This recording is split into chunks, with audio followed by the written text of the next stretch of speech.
Greetings, members, one and all of the Salivation Nation, the newest case for gold. Let's explore.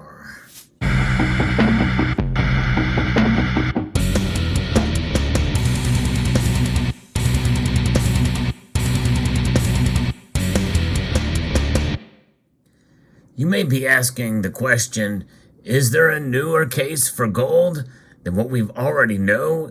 What about the old case for gold? In other words, gold being what it is, what it protects you from, none of that has changed. So what is this newest case for gold? Ideally, it's more or less a summation of what's been going on in the world today and giving you more specific food for thought as to why it's a good idea to hold gold. I'm going to be referencing an article here from dailyreckoning.com by James Rickards. Jim Rickards, many of us know, is a commentator and a big gold bug. He's the one that predicted $10,000 gold. And many people feel that we're closer to that than ever before. Of course, there's many things we're closer to now than ever before. But we have to kind of take a look at things from a very realistic perspective, given what's going on in the world today, and understanding that as things get worse, gold will get better. But what does that necessarily mean for you and your family? And also, how far does it go? How far do we have to go to get this $10,000 gold or even $3,000 gold? Well, let's talk about this. I'm going to be referencing this article here. We're going to look through it and give some commentary on some of the points here. Actually, there's a lot of things he says in here that I do agree with, and he's certainly has a lot of interesting thoughts, and I agree with a lot of it. There's other things that I have some questions about, but very interesting indeed here. So the stars are aligning for gold, a combination of geopolitical tumult, supply chain problems, and inflation all point to much higher gold prices. And the thing is those are the types of problems we've had in the past, although one can make the argument that the supply chain thing may be relatively new. It's new to a point, but in reality, it's just under a different banner. But the supply chain problems have been around for quite a while, and we're just not used to them. We're used to everything just working like a fine old machine. And it's not always been that way in the past, and that has exacerbated inflation and other measures that essentially have been caused by central planners. If you believe that the war in Ukraine will end soon, that the global supply chains will heal quickly, and that inflation is transitory, then you're probably in for a rude awakening. In fact, none of those things are likely. In fact, if the latest numbers of inflation that have been reported, this is at 8.5% according to the Consumer Price Index. If you look at shadow stats and how they used to measure inflation in the 80s, it's well over double-digit numbers. But by and large, they're saying now that this is the worst of it, and that things are going to get better from now. So the Fed and the politicians are saying that inflation is transitory. Then they say it's temporary, and now they're saying that we've reached the peak of it and that it's going to get better. In reality, they need to look into their own Treasury Secretary, who used to be the Fed chair, and that's Janet Yellen, who says that we've got at least 11 more months of this. So likely this is not the worst of it, and we're probably going to see it greater, especially with the producer price index numbers that have recently come out that are definitely in double digits. The article continues, even if the shooting stops in Ukraine soon, something that is not all assured, the geopolitical consequences will dominate events for years or decades. That is true. Putin will have asserted Russian de facto control over eastern Ukraine, if not outright annexation. Ukraine's hope of NATO and EU membership will be permanently denied. And the divisions in the West and the US and the UK on the one hand, and France and Germany on the other hand, with respect to energy and trade with Russia will be on full display. The Western alliance will lie in ruins, but Ukraine isn't the only international security crisis underway. I don't know that I necessarily agree with that. I think some of these nations are starting to understand that we do need to stand together, and they are It's just taking a while for sure, but I think it's going to get there as they see more brutality occur in that region. China has been rattling sabers in the Taiwan Strait in the South China Sea. They've actually been doing that for quite some time, but it's ramped up as of late. Iran is at the late stages of negotiating the Joint Comprehensive Plan of Action that deals with Iran's uranium enrichment plans and efforts to build a nuclear warhead that can be fitted on a missile. North Korea is again testing intermediate range missiles and may be preparing to test an intercontinental ballistic missile capable of reaching Guam, Hawaii, Alaska, and the west coast of the United States.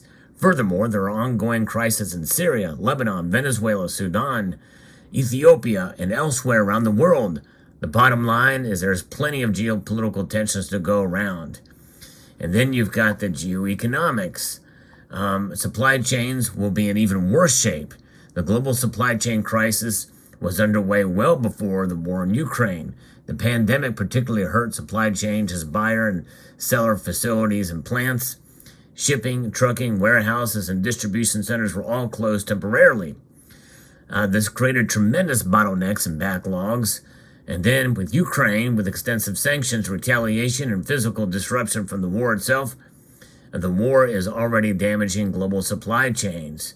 BMW and Volkswagen have both shut down automobile production lines because of their inability to obtain a simple cable wiring harness part that is supplied by production facilities in Ukraine. In some cases, you can assemble most of the automobile and then install a delayed part near the end of the process. That's not true for wiring harnesses. They are installed almost at the beginning of the manufacturing process. This means that the assembly line is halted at an early stage of production and nothing else can be done in the meantime.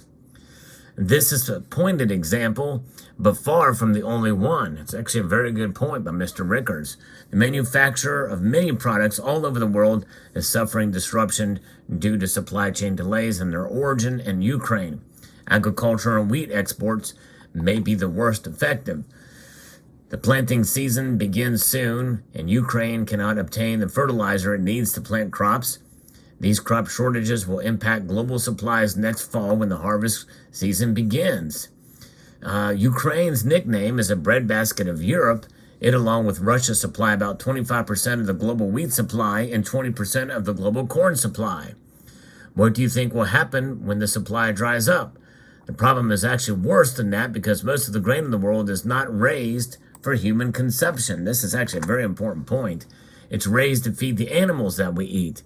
If you want a nice hamburger, for example, it's going to come from a cow that ate wheat probably produced in Ukraine. And now that's offline. Then there's the impact on semiconductors and strategic metals. Airbus gets 50% of its titanium from Russia, and Boeing gets 35% of its titanium from Russia. Russia and Ukraine together control 30% of the global output of titanium. Wow. So they're not going to be getting any of the new airplanes for a while. And you heard me talk about the 30% of the supply of palladium that comes from Russia. That's been shut off as well, too. Meanwhile, we've cut off semiconductor shipments to Russia. If you cut off semiconductors to Russia, yes, that will damage their economy. But how do you make semiconductors? You take silicon chips and etch them with lasers. How do you get power? How do you power a laser? With a processed neon gas. 65% of all the produced neon gas in the world comes from one company in Odessa, Ukraine. So Putin says, oh, you're cutting off my semiconductors? Fine, I'm going to cut you off your neon gas. Good luck making semiconductors. Basically, you're talking about shutting down much of the world's semiconductor industry. Think about that for a second. There are over 1,400 semiconductors in your car alone. Supply chains take decades to build. They can be fractured in a matter of weeks when extreme sanctions are imposed, as they have been on Russia. And not only that, but this is probably another reason why silver really hasn't taken off too, because a lot of that silver is used as well. And if they're not manufacturing cars and semiconductors for cars, and those cars aren't being manufactured, the demand for silver is going to go down. Meanwhile, Russia's exports will not stop, but they will be rerouted to China, India, and Middle East instead of Europe and the U.S. The result will be higher costs, longer lead times, and persistent shortages. Inflation is also not temporary or transitory. Once prices of oil, natural gas, strategic metals, and agricultural exports spike, they do not retreat unless there is something like a global depression. So your choices are permanently higher prices or a new Great Depression. Take your pick. All of these scenarios are bad for the global economy, but good for gold. The stars are aligning for gold. And yes, indeed. And, and this is a pretty grim outlook, although I do think there are some ways out here, especially if we can manufacture and do more things in country or have other countries in Europe do some of these things. I guess that they probably can retrofit and get some of this stuff happening pretty quick. We're not completely reliant on Ukraine for wheat. We can produce enough wheat here. Same thing with fuel. Same thing with oil. We can do a lot here in the United States. I think Mr. Rickards is falling short here. Now, obviously, it's going to take some time to happen, but a lot of things are taking time right now because of the supply chain disruptions. Pick your poison either way, but I think with the ingenuity of the United States, in fact, that we have been done a lot here in the United States in tough times before, we can get out of this. The problem is we need the right leadership. We need to get everything together. That's what we're lacking right now. And some of that is political. A lot of it is political. But nonetheless, given this current situation, the stars are aligning for gold. Inflation is obviously also good for gold because inflation generally runs ahead of interest rate hikes.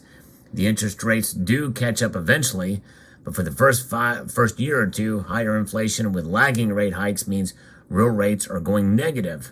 That's an ideal condition for gold price increases. In fact, over the last couple of days, we've seen gold pop, especially precisely because of that reason. Contrary to most investors' expectations, a serious recession or even depression is also good for gold. Gold prices rose almost 75% during the Great Depression, from $20.67 per ounce to $35 per ounce.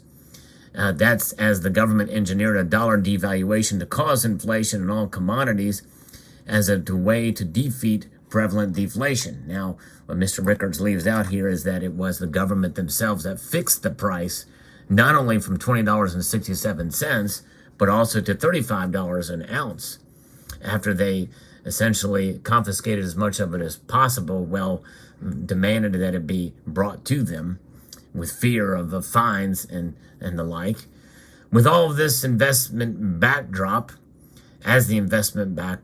gold investors should get ready for what I call $100 days. Now, this is a pretty interesting concept he has here.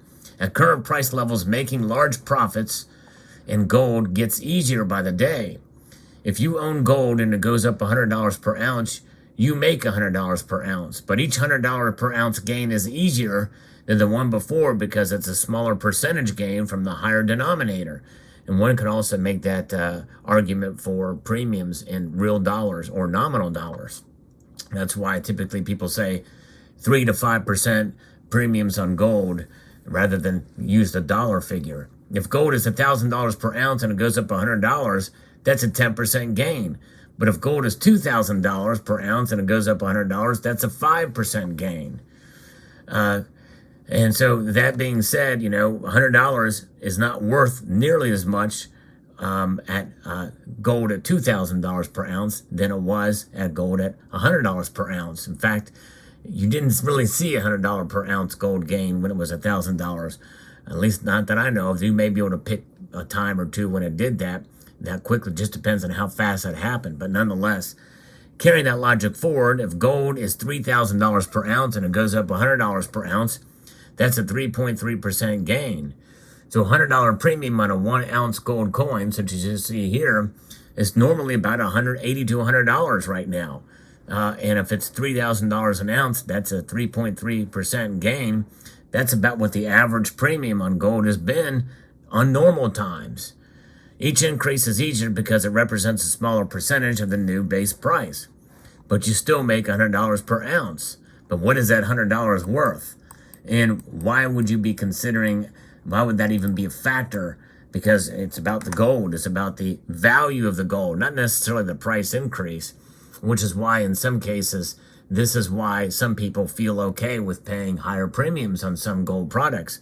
and to some extent silver too. Although you have to be much more careful with silver because you can get burned on those premiums with silver. It's just too much these days for some of the higher, more popular items like the silver eagles, but that's another argument. Nonetheless, when you take a look at this, the author here, Jim Rickard, says this is why it's important to buy gold now, because this process is just beginning. We'll see $100 per ounce gains on a weekly basis. And now that's a strong statement to say, $100 per ounce gains on a weekly basis. And now just recently we've seen gold go up fairly dramatically, but he's predicting this is going to happen pretty soon. And soon we'll see those gains on a daily basis. At $5,000 per ounce, $100 per ounce gain is a 2% increase, which is almost normal daily volatility. The sooner you buy gold, the sooner you can start enjoying those $100 days, or maybe $10,000 days if you own 100 ounces. And so he just sort of goes to $10,000 gold, which is where he kind of thinks it's going to go in due course. But gold, it is an amazing metal for sure, and I can see where he's coming from on those gains. But nonetheless, this new case for gold is that these increases, with the value of the dollar decreasing now at approximately 1 to 1.2% per month, means that it's a good idea to hold gold and to buy it. But at the same time, there's other goods and services that you might consider that are non-perishable and getting along with gold. That is something to consider, especially in times like these. And so, yes, it's a good idea to buy gold as you can afford to do so. But also think about other items that you need too that are not inflation-proof, because even though gold retains its value, it's going to go up in cost too. But so will toilet paper, so will toothpaste, so will crackers, so will canned tuna, so will a can of beans.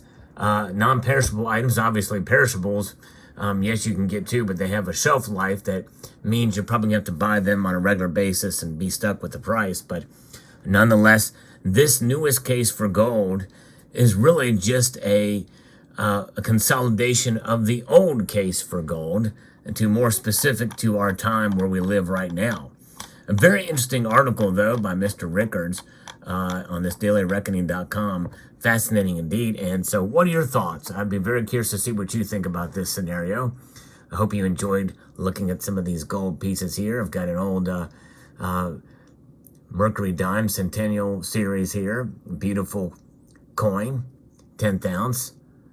Yes, indeed, among some other pieces here that I hope you enjoyed. And let me know what your thoughts are. I'd like to extend a multitude of gratitude to you all for taking the time to watch, and to encourage you to please rate, share, comment, and subscribe.